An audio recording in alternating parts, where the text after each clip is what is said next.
Figure d'humilité, d'obéissance et de disponibilité à la volonté de Dieu, la Vierge Marie est une figure emblématique au sein du christianisme céleste. Bienvenue sur cette émission spéciale intitulée Marie, servante du Seigneur. Le thème que nous allons aborder est Célébration de la Vierge Marie au sein du christianisme céleste. Parlons-en. Et pour en parler, je suis ici avec le devancier Adi Domain Jean, celui-là qui est un habitué de ces émissions. Alléluia, cher devancier. Alléluia, frère Moïse. Nous espérons que vous portez très bien. Très bien, par la grâce de Dieu. Bienvenue dans cette semaine spéciale dédiée à la Vierge Marie. Merci beaucoup. Alors, pour vous, quand on parle de la Vierge Marie, de qui s'agit-il? Merci. La Vierge Marie, vraiment, c'est une mère que j'adore très bien. C'est la bienheureuse mère. Et lorsque nous parlons de la Vierge Marie, il faut aller d'abord à son origine. Oui. La Vierge Marie n'est rien d'autre que l'enfant de Joachim et de Anne. OK.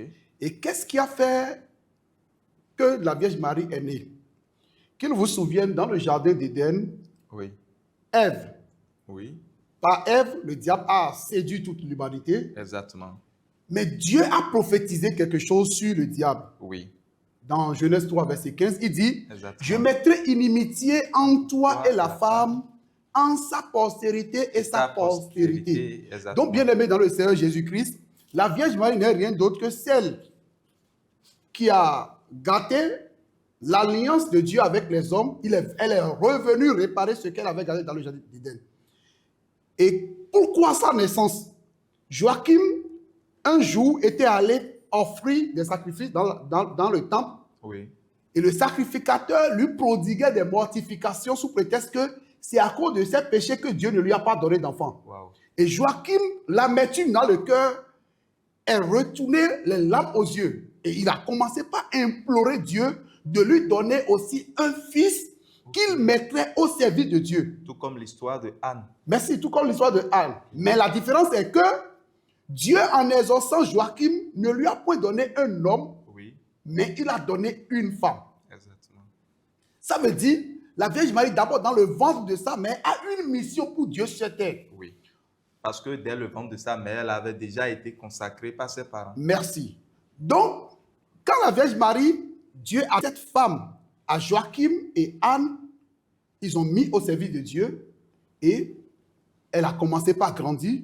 Elle grandissait jusqu'au jour, d'abord avant que l'ange Gabriel ne visite la Vierge Marie pour la première fois dans Luc 1, Oui. il avait été décrété une séance de prière comme nous avons l'habitude de faire parce que la prophétie était que une vierge enfantera un fils. Exactement. Et tout le monde s'attendait à l'accomplissement de cette prophétie. Tout le monde s'attendait. Et les gens qui avaient leur fille vierge avaient décrété des séances de prière. Donc, quand ils avaient commencé la séance de prière, la Vierge Marie n'était pas là. Elle n'avait pas participé. Elle n'avait pas participé au premier jour des séances de prière. Okay. C'est Marie de Magdala qui est venue lui dire, toi aussi tu es une vierge. Allons. Elle était d'abord, dans son enfance, elle était une femme douce, calme. Elle n'aimait pas les bruits, ce que nous voyons aujourd'hui, elle n'aimait pas ça. Et la première fois qu'elle avait mis pied dans cette séance de prière, ses autres sœurs ont commencé par se moquer d'elle, sous prétexte que Dieu ne peut jamais lui donner cet enfant qui a été prophétisé par le prophète Isaïe. Et c'est dans ça que la Vierge Marie est retournée à la maison et elle avait adressé une prière. Si c'était toi, si c'était moi, quelle serait notre réaction? On allait dire à Dieu, non, jamais ne leur donne pas cet enfant parce qu'ils m'ont insulté. Mais la Vierge Marie n'a pas fait ça. Okay. Elle s'est mise à genoux, elle a imploré la miséricorde de Dieu, elle a intercédé auprès de Dieu en faveur de ses autres sœurs qui étaient là. Et elle a dit à Dieu, Dieu, donne cet enfant que tu as promis, donne à l'une de mes sœurs qui sont là-bas. Et c'est cette voix qui est parvenue aux oreilles de Dieu. Et c'est là Dieu a entendu qui est en train de faire cette prière. On a dit, c'est là il a envoyé l'ange Gabriel, va lui dire que ce ne sera pas une autre personne, mais ce sera elle qui enfantera l'enfant Jésus-Christ. Super. Et c'est là on pourra parler de l'origine de la Vierge Marie. Et c'est là on pourra parler. Et lorsqu'elle était enceinte, le diable s'est souvenu de ce que Dieu lui avait dit dans le jardin d'Éden. Et c'est pourquoi Jean nous dit dans l'Apocalypse 12, 1 à 4, qu'on ne va pas lire, il dit, lorsqu'il a vu la femme enceinte, il a su que c'est l'enfant dont Dieu lui avait parlé dans le jardin d'Éden qui venait du lait. Donc il était prêt à détruire la femme et l'enfant. Okay. Et comme c'est la volonté de Dieu, Dieu est passé par la Vierge Marie pour dire, voilà, tu enfanteras un fils et tu lui donneras le nom de Jésus qui sauvera toute l'humanité. Donc voilà en quelque sorte celle qu'on peut appeler la Vierge Marie. C'est celle-là qui a accepté porter l'enfant Jésus pour toute l'humanité. Super. Merci beaucoup, devancier Adi Domain, pour vos détails. Vous venez de l'expliquer. On comprend clairement que la Vierge Marie est une fille qui est née suite à une demande qui a été formulée par son père appelé Joachim. Alors, je voudrais savoir, quelle est alors l'origine de la célébration de la Vierge Marie au sein du christianisme céleste? Parce que il est d'habitude de constater la polémique autour de cette célébration de la Vierge Marie. Quelle est donc l'origine de cette célébration? Merci beaucoup, frère Moïse. C'est moi. Ceux qui sont en train de faire des polémiques autour de la célébration de la Vierge Marie dans l'église du christianisme céleste, c'est parce qu'ils ne connaissent pas les Saintes Écritures. Okay. Et ils ne connaissent pas l'église dans laquelle ils sont. Okay. Pourquoi je dis ça? Déjà, l'église du christianisme céleste, c'est l'église de Jésus-Christ qui a été confiée à la Vierge Marie. Okay. Je défie quiconque me dira le contraire. Expliquez un peu. Et c'est pourquoi d'abord, le tout premier cantique donné à l'église céleste en octobre 1947 parlait de la Vierge Marie. Okay. Mais Miton, il sait, non, là, je ne sais pas donner ça en français. Oui. Donc, le tout premier cantique donné à la Vierge Marie parlait déjà de la vénération de la Vierge Marie. Le prophète Samuel mis le Joseph au Shofar, 30 ans après la naissance de l'église, la Vierge, précisément le vendredi 15 juillet 1977, la Vierge Marie s'est révélée au prophète au Shofar de lui donner un jour afin de la vénérer au sein de l'église du christianisme céleste. Okay. C'est pourquoi Papa au Shofar a décrété le premier vendredi du mois de juillet, et nous sommes actuellement dans la semaine de la Vierge Marie. Exactement. Et le premier vendredi de chaque année, journée de la Vierge Marie au sein de l'église du christianisme céleste. Et la toute première célébration a eu lieu le vendredi 7 juillet 1978. Okay. Donc cette célébration n'est pas étrange à nous qui sommes de véritables. N'est pas issue d'une réflexion humaine. Non, n'est pas issue d'une réflexion humaine où on va dire c'est Papa Shofar qui l'a fait. Il n'aura pas de polémique autour de cette célébration. Alors, devancier Adi Domain, je suis tenté de creuser un peu pour mieux comprendre l'historique parce que j'avoue qu'en cette année, je n'étais pas encore né. Vous avez dit que la Vierge Marie s'est révélée au révérend père de cette église. Je voudrais comprendre quel a été un peu le contexte de cette révélation de la Vierge Marie à Papa Shofar. Le contexte, au fait, beaucoup racontent cette histoire d'une manière ou d'une autre. Mais ce que je peux vous dire par rapport à ça, dans la révélation de Papa au Shofar, on a dit qu'il a vu une dame qui a un bébé et qui est enveloppée d'une couronne de 12 étoiles qui brillaient. Et la dame, en montant les escaliers, faisait cacher quelque chose à Papa au Shofar. Okay. Et quand elle était montée, d'abord la dame avait la peau noire, la peau bleue, du moins.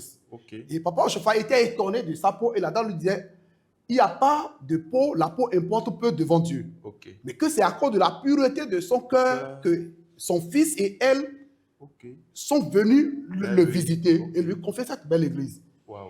Donc, dans cette révélation où la Vierge était enveloppée de peau bleue, c'est au niveau de l'étage qu'elle a montré maintenant l'enfant qu'elle cachait, qui était rien d'autre que le Seigneur Jésus-Christ. Et c'est là, il disait à Papa au Shofar, d'autres disaient que c'est dans la maladie de Papa au Shofar, où d'autres disaient que c'est après la maladie. Je ne suis pas dans les secrets de Dieu parce que je ne peux pas raconter sur les antennes ce que je ne maîtrise pas. Mais ce que je sais de cette histoire, c'est dans une révélation que le prophète l'a vu en train de gravir les escaliers pour monter à un étage. Et c'est de là qu'il disait à Papa de lui consacrer une journée au sein de l'église du christianisme céleste. Ok, merci beaucoup, devancier Adi Domain. Et j'avoue que le premier vendredi de ce mois de juillet, nous sommes déjà dans la semaine. Ce premier vendredi, il y aura une grande célébration autour de la Vierge Marie. Alors, au-delà des manifestations festives, quel est le sens spirituel et profond de la célébration de la Vierge Marie? Je pose cette question dans le but de pouvoir éclairer les lanternes de tout un chacun parce que nous prenons souvent ce jour juste pour les festivités. Mais est-ce qu'au-delà des festivités, cela ne révèle pas un sens spirituel et profond? Merci beaucoup, frère Moïse. C'est moi. La célébration de la Vierge Marie au sein de l'Église du christianisme céleste a un sens spirituel. Ok. Vous savez, dans notre Église, il ne nous a pas été donné d'adorer la Vierge Marie comme le font d'autres églises, et pas dans l'Église catholique et l'Église orthodoxe. Oui. Mais quand on parle de pourquoi cette célébration? Oui. C'est ça que je veux dire. Vous savez, quand on parle de la Vierge Marie, nous savons que dans 1 Pierre 2, verset 5, Oui. nous avons un seul médiateur entre Dieu et les hommes. Exactement. Mais nous avons une médiatrice entre Jésus-Christ et nous les hommes, qui n'est rien d'autre que cette dame qui est venue donner l'enfant Jésus-Christ. Je m'en vais vous donner un exemple. Oui. Quand tu veux faire quelque chose et que tu n'arrives pas à voir ou bien à avoir l'accomplissement de la demande que tu fais, il faut passer par la Vierge Marie. Okay. Et moi, je vois que le sens spirituel de la célébration de la Vierge Marie au sein de l'Église, c'est pour permettre à tous les chrétiens célestes, au moins une fois par an, de demander à la Vierge Marie d'intercéder pour nous auprès de son Fils Jésus-Christ. Mais aujourd'hui, je rends grâce à Dieu et je remercie le Dieu du prophète Rochofar que cette célébration ne s'étend plus seulement sur le premier vendredi du mois. Mais sur beaucoup de paroisses aujourd'hui, la Vierge Marie, peut-être d'autres prennent toute la semaine, d'autres prennent tout le mois de juillet comme le mois de la Vierge Marie. Et d'autres, par contre, sur certaines paroisses, prennent la Vierge Marie vraiment à cœur. Et chaque semaine, ils ont des prières qu'ils adressent à la Vierge Marie. Qui vous souviennent, quand le roi Salomon était sur le trône, et que Adonijah voulait demander quelque chose à Salomon, il est passé par la maman de Salomon. Dans 1er roi 2, verset 13 à 20. Mais dans le verset 19 et le verset 20, Salomon est venu voir sa mère pour dire, je veux te demander une chose. Et Salomon a dit, maman, parle, je ne te refuserai rien. C'est le rôle de la Vierge Marie pour le chrétien, pour ne pas dire le chrétien céleste. Moi, j'ai fait cette expérience. La toute première fois que j'ai vu la Vierge Marie, dans mon songe, c'était quand j'étais au CM2 où j'allais au CEP. Et j'allais au CEP, j'étais malade, j'étais couché dans le temple. Et la dame a quitté l'hôtel pour venir. Je lui ai dit, mais une femme ne rentre pas dans notre hôtel. Dans notre causerie, c'est là, elle me dit, elle a tourné le dos et j'ai vu écrit au dos la Vierge Marie. Et c'est elle qui m'a dit, quand tu vas te lever, prends un verre de cette eau, c'est-à-dire l'eau de l'hôtel. Et quand je me suis levé, paix à son âme, ma maman, j'ai dit à maman, voilà ce que j'ai vu. Et le leader en charge d'alors a donné de cette eau, j'ai bu de cette eau. Et avant de partir, elle me dit, tu vas réussir à cet examen. Et tout le monde va crier ton nom. Effectivement, j'ai réussi à cet examen et j'étais parmi les 10 premiers de l'Atlantique. Il n'y avait pas le littoral, il n'y avait pas la décentralisation aujourd'hui. Donc c'est pour nous dire, la Vierge Marie, le sens spirituel juste de cette célébration, c'est pour demander à la Vierge Marie d'intercéder pour nous auprès de son Fils Jésus-Christ, comme il a fait à Canaan. Ok, merci beaucoup, devancier Adi Domain. Et on comprend clairement à travers votre explication que la Vierge Marie, au sein de l'Église du christianisme céleste, est une figure emblématique que nous vénérons, mais que nous n'adorons pas. N'adorons pas, merci. Pour la Vierge Marie, nous n'avons pas droit à l'adoration, mais à la vénération. Et à travers cette vénération, nous implorons son intercession afin qu'elle puisse, auprès de son Fils, parler de notre demande pour que notre demande soit effectuée. Merci beaucoup, devancier Adi Domain. Alors, dans l'histoire, dans le livre de Luc 1, on lit que la Vierge Marie, lorsque l'ange Gabriel l'a rendu visite, elle n'a pas agi comme Ève dans le jardin d'Éden. Ève, dans le jardin d'Éden, lorsque le diable est venu tout de suite, elle a accepté suivre les instructions que le diable donnait. Par contre, la Vierge Marie, dans le livre de Luc, lorsque l'ange Gabriel s'est révélé à elle, elle a simplement dit à l'ange qu'il lui soit fait selon la volonté du Seigneur, elle est la servante du Seigneur. Alors, je voudrais savoir, que signifie dire oui à Dieu aujourd'hui, comme Marie l'a fait par le passé? Dire oui à Dieu, qu'est-ce que ça signifie? Mais je m'en vais te poser une question d'abord. Est-ce que tout le monde dit oui aujourd'hui à Dieu? C'est la véritable question. Parce qu'il faut d'abord connaître la voix qui te parle. Quelle est cette voix qui me parle? D'abord, la Vierge Marie savait qu'en disant oui à Dieu, à la volonté de Dieu, elle était exposée à la mort. Mais parce qu'elle savait que c'est la voix de Dieu qui lui parlait. Elle a déjà cette confirmation. Oui, parce que on ne peut pas dire qu'une vierge est tombée enceinte, dont on ne connaît pas, on ne connaît pas l'origine de la grossesse. Oui, c'est compliqué. Elle est exposée à la mort. Oui. À la mort, on doit la lapider. À mort. À mort. Parce qu'en ce temps, mais elle savait qu'en disant oui, elle s'était exposée à la mort. Mais comme c'est la voix de Dieu qui lui a parlé, avec confirmation, elle savait que cette mort allait l'échapper. Maintenant, dire oui à la voix de Dieu, dire oui à Dieu, il faut que nous sachions d'abord quelle est la voix qui nous parle. C'est pas parce que le visionnaire vient dire, bon, Dieu a dit, 1 Jean 4, verset 1er, elle a dit, n'ajoutez pas foi à tout esprit. Mais éprouvez les esprits pour savoir s'ils sont venus de Dieu. Réellement. Avant de dire oui à Dieu, il faut savoir d'où est venue cette voix. Et maintenant, d'abord, tu ne t'appartiens pas. Exactement. Si c'est la voix de Dieu qui t'appelle, dis à Dieu, fais de moi ce que tu veux et non ce que je veux. Que ta volonté soit faite. Que ta volonté soit faite. Donc, dis oui à Dieu. D'abord, j'ai dit, il faut savoir la voix qui te parle. Oui. Et il faut te dire que ta destinée, ton destin ne t'appartient pas. C'est Dieu qui t'appelle. Il fera de toi ce qu'il veut, comme il a dit à Jérémie, dans Jérémie 17. Oui. Merci. Merci beaucoup, devancier Adjudomé. On comprend que pour dire oui à Dieu, il faut d'abord connaître la voix qui parle, avoir la confirmation que c'est une révélation venant de Dieu.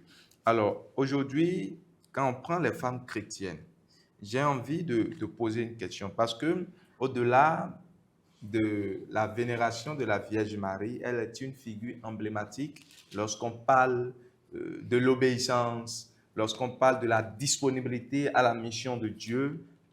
Elle est une figure emblématique. Je voudrais savoir quelles leçons les femmes chrétiennes peuvent-elles tirer de la vie de la Vierge Marie, dans leur rôle d'épouse et dans leur rôle de servante de Dieu. Quelles leçons pouvons-nous tirer? D'abord, dans leur rôle d'épouse, je m'en vais rapidement faire lire 1 Pierre 3, oui, que je vais te demander de nous lire rapidement. 1 Pierre 3, oui, 1 à 5, rapidement. 1 Pierre 3, 1 à 5, rapidement. Qui dit ceci. Femmes, soyez de même soumises à vos maris. Soyez de même soumises à vos maris. Afin que, si quelques-uns n'obéissent point à la parole, ils soient gaillés sans parole par la conduite de leurs femmes. Vous voyez, par exemple, j'avais une fille spirituelle, oui, qui est ivoirienne, et que je suivais bien spirituellement. Un jour, elle est née céleste, elle est choriste, elle chante pour la gloire de Dieu. Et elle s'est mariée à un catholique. Quand elle s'était mariée, au début, c'était bien. Le gars lui disait non, il n'y a pas de problème, elle peut aller à l'église. Mais quand ils ont fait, ils ont fait la dot, tout, et que la femme est revenue dans la maison, le gars lui a dit, les parents ont refusé l'église céleste. Wow. Elle m'a dit, je lui ai dit, c'est le verset là que je lui ai lu. Je lui ai dit, pas ta conduite, demain ce monsieur va t'accepter d'aller à l'église. Je vous assure, 2 ans et demi, 3 ans après, j'étais là, tranquillement, elle m'a appelé.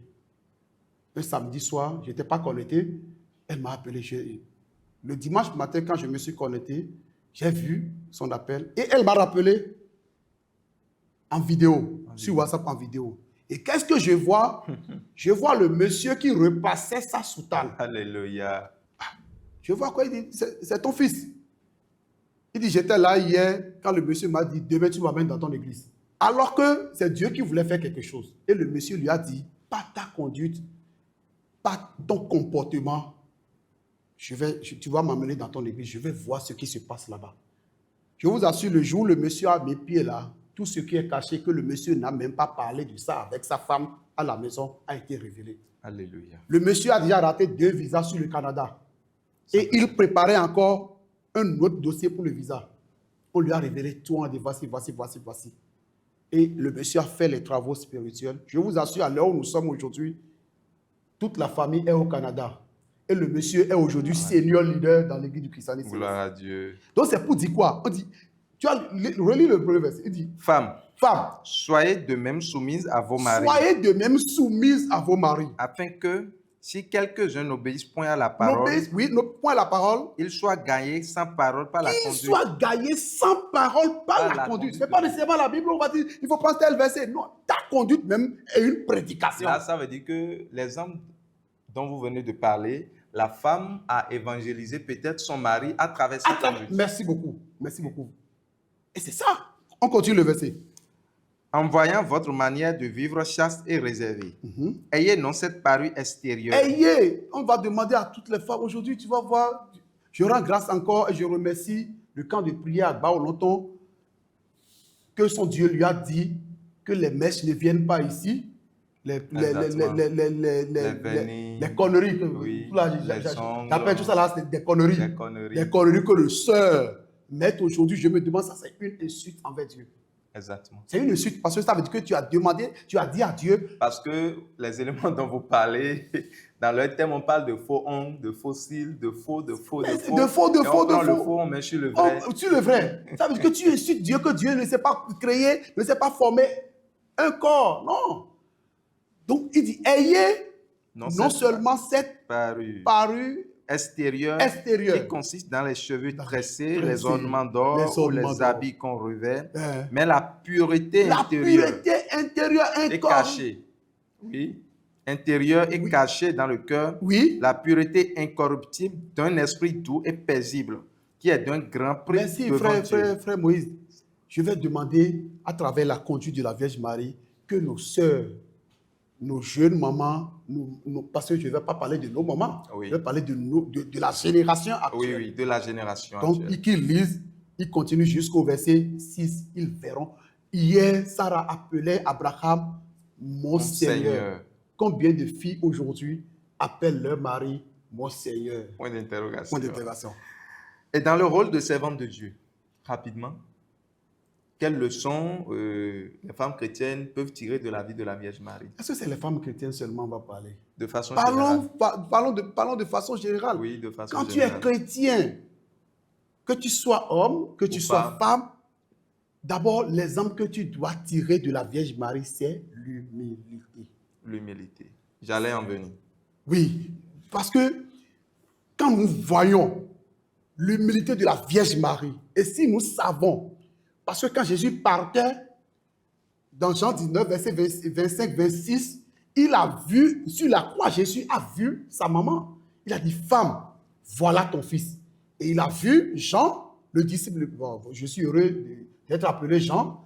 Il a dit à Jean, voici ta mère. Et la Bible nous dit, depuis ce jour, le disciple l'a pris chez lui. Et c'est pourquoi l'Église catholique adore Vierge Marie de la tête jusqu'aux pieds. Exactement. Donc, si nous savons que la Vierge Marie est notre mère, par qui nous passons pour avoir les ossements de nos supplications auprès de Jésus-Christ, nous devons l'imiter dans ses comportements, son obéissance, sa soumission, son humilité, sa disponibilité. Ce n'est pas n'importe qui a vu son enfant souffrir. Son enfant jusqu'à la croix, et c'est après l'avoir tué que vous lui remettez sur les genoux. Vous voyez un peu? Eh bien, son courage, elle a pris son courage à deux mains. Donc, je voudrais exhorter la jeunesse. Parce que je suis jeune, je voudrais nous exhorter, que ce soit du côté de l'homme, que ce soit du côté de la femme, d'avoir du courage, de persévérer comme la Vierge Marie, d'être soumis à Dieu, d'obéir à la parole de Dieu, afin que nous puissions vraiment être des dignes enfants pour cette dame, pour cette bienheureuse mère. Merci beaucoup, devancier Adi Domain. Soumission, obéissance à la volonté de Dieu, afin de pouvoir réellement rester dans la volonté de Dieu telle qu'il l'a voulu pour nous. Alors, parmi toutes les vertus de Marie, et on cite l'humilité, l'obéissance, la disponibilité et bien d'autres peut-être, je voudrais savoir aujourd'hui, avec une lecture de devancier au sein de cette église, quelle est cette vertu qui manque le plus aux chrétiens de notre génération? Ce qui manque le plus aux chrétiens de notre génération, je dirais tout simplement, c'est l'humilité. C'est l'humilité. C'est l'humilité. Parce que déjà, quand je prends l'église du Christ céleste, quand tu rentrais peut-être dans l'église du Christ céleste, tu étais humble. Mais quand tu commences par Gravir les échelons, gravir les échelons, on commence par s'égosier. C'est que je me demande même, est-ce qu'ils ont reçu même Christ? C'est ce que l'apôtre Paul veut dire. Est-ce que quand vous avez cru, est-ce que vous avez reçu le Saint-Esprit? Exactement. Donc, toutes ces vertus de la Vierge Marie, ce qui nous manque aujourd'hui dans la vie chrétienne, en l'occurrence le chrétien céleste lambda, c'est l'humilité. Quand Dieu donne une petite gloire à quelqu'un, quand Dieu donne, ça peut être une gloire charnelle ou une gloire spirituelle, on commence par dire c'est moi, c'est moi j'ai fait. Et donc, c'est moi, c'est ce qui nous manque aujourd'hui. Il faut qu'on cultive aujourd'hui l'humilité et qu'on fasse de ça notre recherche perpétuelle sur cette terre. Merci beaucoup, devancier Adi Domain. Faisons de l'humilité une recherche perpétuelle sur cette terre afin de plaire davantage à Dieu. Alors, devancier Adi Domain, célébration de culte en l'honneur de la Vierge Marie les premiers vendredis de chaque mois de juillet. Quel est votre mot par rapport à cela pour clôturer? Merci beaucoup. C'est une célébration qui a un sens spirituel. Et quand nous célébrons la Vierge Marie dans l'église du christianisme céleste, nous la vénérons et nous lui demandons d'intercéder pour nous auprès de son Fils Jésus-Christ, comme je l'ai dit tout à l'heure. Oui. Le seul médiateur entre Dieu et les hommes, c'est Jésus-Christ. Mais la médiatrice entre Jésus-Christ et nous, les hommes, c'est la Vierge Marie. On ne peut jamais passer de la Vierge Marie pour avoir ce que nous voulons auprès de Jésus-Christ. Okay. Parce que quand tu lui parles, moi, j'ai fait cette expérience. Quand je demande quelque chose à Jésus-Christ, je viens dans ma chambre, je n'ai pas besoin de sa photo. Je mets une chaise, je dis, Maman Marie, viens t'asseoir, je vais te parler. Et quand je lui parle, dans les jours qui suivent, dans les heures qui suivent, j'ai le résultat. Faites cette expérience et vous allez voir que la Vierge Marie n'est pas ce que vous pensez. Merci beaucoup, devancier Adi Domain. Alors, chers téléspectateurs, rendez-vous donc le premier vendredi de ce mois de juillet. Et nous sommes déjà dans la semaine dédiée à la Vierge Marie. Rendez-vous donc le vendredi prochain. Venez au camp de prière à Gbalenton ou sur vos paroisses respectives. Nous allons donner vénération à la Vierge Marie parce que c'est sa semaine et c'est une fois l'année que nous faisons cela. Shalom.